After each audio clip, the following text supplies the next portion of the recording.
I'm a college student. College for Sarah, we weren't always sure that that was going to be an option. As little kids, you always read to them, read with them, keep up with their homework. And in elementary school, through middle school, through high school, just focused on, like every other kid, focused on her homework, keeping, making sure her grades were up, just trying to keep her in as many classes as possible with the rest of the kids. For college, that was something that we weren't sure was an option, but we never ruled it out. But she also spent a lot of time on college campuses just because her sister was going up to Ithaca and Cornell. And also, we went to a lot of Penn State games, both football games, basketball games, and girls soccer games, just taking the teams up. And she was, college was sort of part of it's the next step. And so when this program came along, it was kind of like, okay. And she had experiences, camp type things, where she, for a couple years went to camp and stayed for a week and then 2 weeks.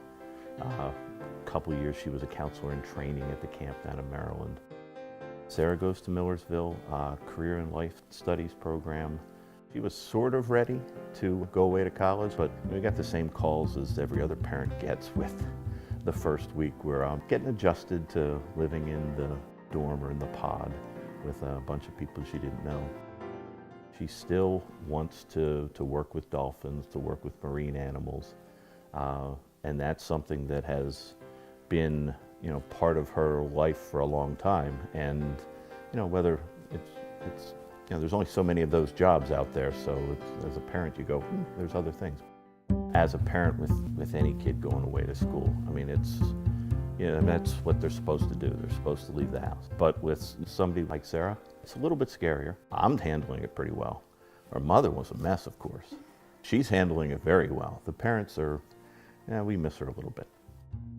It's a very interesting experience sending any kid to college, particularly one with some, learning difficulties. But Sarah off camera was saying, when I said learning difficulties, that's one of the things we never Sarah was never left out of anything. She did what she could do at any point in time. She played, at school she was in the chorus, and at school she was at some of the plays in high school.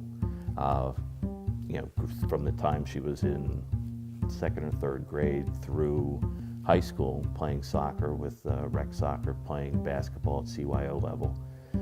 She was never the best on the team, and only at certain points was she the worst. It was kind of fun to watch as a dad and as a coach that she was just part of the mix.